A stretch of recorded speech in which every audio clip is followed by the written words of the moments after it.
Hello friends, Radhe Radhe. आगहन माघ शीस में लड्डू गोपाल जी की पूजा कैसे करें सरल तरह से।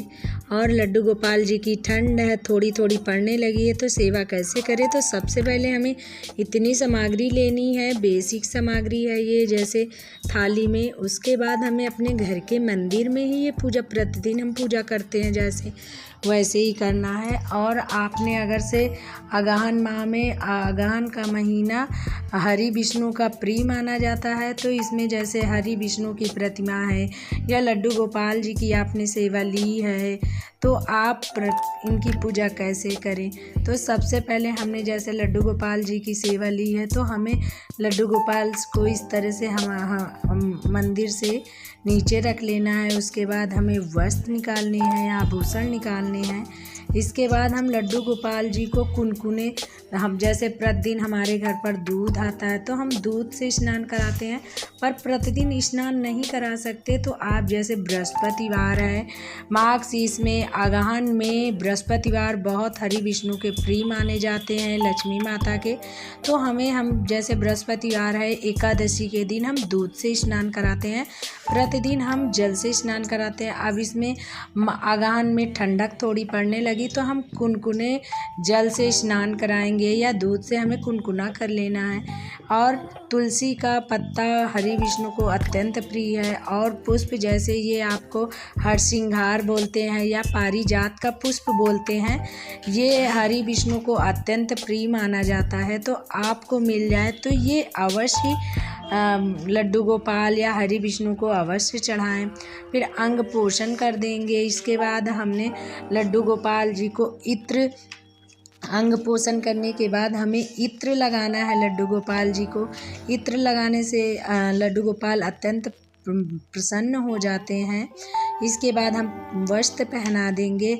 आपके पास, हमारे यहाँ ज़्यादा ठंड नहीं पड़ रही है तो हम यही वस्त्र पहना देंगे। आपके यहाँ ठंड पड़ने लगी हो तो उलन के वस्त्र लड्डू गोपाल जी के मिल जाएंगे, आपको मंदिर में आसानी से मिल जाएंगे लड्डू गोपाल जी के वस्त्र, तो आप वहाँ से ले लीजिए। क्योंकि अब ठंड पड़ने लगी है, जैसे हमारे बच्चों को या हमको ठंडी लगती है, ऐसे भगवान जी को भी ठंड लगती है, तो हमें उलन के कपड़े आपको मिल जाए तो पहना दीजिए। इसके बाद हमें ये चरना अमृत क्या करना है, तो आप जैसे थोड़ा सा अपने परिवार में या अपने जो सदस्य हो, आप प्रसाद रूप में भी ग्रहण कर सकते हैं या आप किसी पौधे में भी डाल सकते हैं। इसके बाद हम सभी देवी देवताओं को जल की छींटे लगा के स्नान का भाव करा देंगे।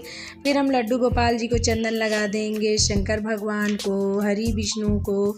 और आप जैसे शंकर भगवान जी को चंदन की से टीका लगा दीजिए। और जैसे पार्वती माता हैं और दुर्गा माता हैं, उनको हम सिंदूर लगाएंगे, क्योंकि उनको हम चंदन नहीं लगाते, सिंदूर लगाते हैं।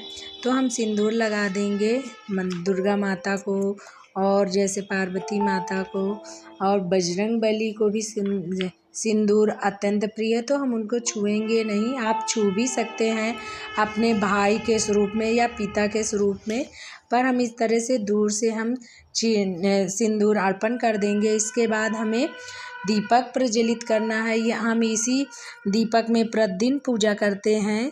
आप जैसे अलग से मिट्टी का या आपके पास पीतल का जो भी दीपक है आप जला लीजिए, धूप बत्तियाँ जला लीजिए। इसके बाद हम पुष्प है, जैसे शंकर भगवान को बेल पत्र अत्यंत प्रिय है, तो आपको मिल जाए तो आप लेकर आ सकते हैं, मंदिर के में सब ये मिल जाता है।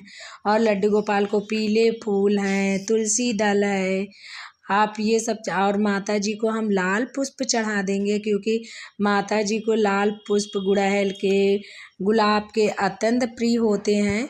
और लड्डू गोपाल को इस टाइम पे आपको हरसिंगार या पारिजात का पेड़ बोलते हैं, वृक्ष, इसमें इस टाइम पे पुष्प बहुत आते हैं। तो आप अगर से लड्डू गोपाल या हरि विष्णु को अर्पण करते हैं तो अत्यंत वो प्रसन्न हो जाते हैं, बहुत प्रिय पुष्प होते हैं ये।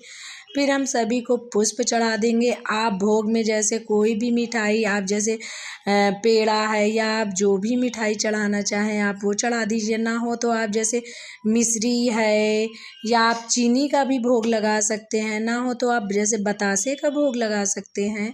और गणेश जी को हम दूर्वा चढ़ा देंगे।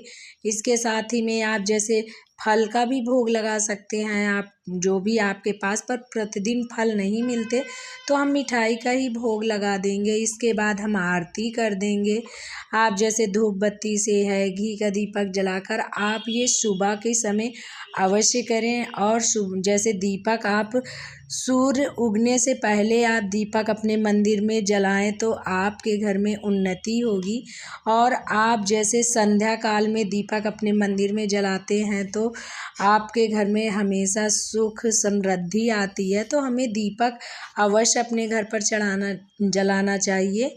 और इसके बाद हम सभी देवी देवताओं की आरती कर देंगे। और हमें फिर अपने घर के मंदिर में वास्तु दोष के लिए हमें 1 लोटा जल अवश्य रखना है। जल रखने के बाद हमें ये दूसरे दिन अपने घर के बाहर डालना है। इस तरह से हमारी आगहन माह की प्रतिदिन की पूजा संपन्न हो जाएगी। और हमें इसी तरह से पूरे महीने पूजा करनी है, क्योंकि आगहन का महीना हरि विष्णु को